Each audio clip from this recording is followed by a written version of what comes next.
We were holding a class reunion when a woman carrying a baby suddenly walked over. Before anyone could figure out what was happening, she sat down right beside me. While everyone was quietly trying to guess who she was, she calmly unbuttoned her shirt and began breastfeeding the baby girl in her arms, yet her eyes stayed fixed on me the entire time. I had assumed my life would never cross paths with that woman again. But the very next day she showed up at my gym. She said she had come to apologize for the awkward visit the day before. As a seasoned psychologist, it was the first time I felt completely at a loss, yet I could still sense a trace of vulnerability in her eyes. She carefully moved a little closer to me, as if she had come to ask me for help. A few days later, my son's school held a charity auction dinner. Since my husband and I were one of the school's core donor families, we attended together, and everyone there seemed to admire our picture-perfect life. Then I spotted Elena again. I told my husband that the woman seemed to be following me, but he barely glanced at her and brushed it off. Not long after the dinner started,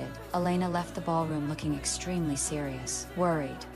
I followed her outside and found her in tears. I had no idea what had happened, but as a doctor, my instinct was to comfort her, so I offered to give her free counseling. She refused the kindness immediately, without hesitation. After that, though, Elena kept appearing at nearly every place I went, always catching me off guard. Before the dinner even ended, Jonathan came looking for me and said the hospital had called because one of his patients was in bad condition. So my husband left, but after that night he never contacted me again. The next morning, I dropped my son off and returned to work, doing what I always did, using professionalism and patience to help people untangle their negative emotions. That was when my best friend called and told me a parent from the school had been murdered the night before, and the victim was Elena. She added that Elena's own son had discovered the body. She was murdered.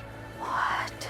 The news shattered everyone's sense of normalcy. The police quickly got involved, and because I had recently been in close contact with her, I became someone they paid special attention to. Their questioning of me was fairly brief, though most of their focus quickly shifted to my husband. What confused me even more was that he had conveniently left the event that very night and had not been heard from since. Later that evening, while putting away laundry, I accidentally found a silk scarf that didn't belong to him.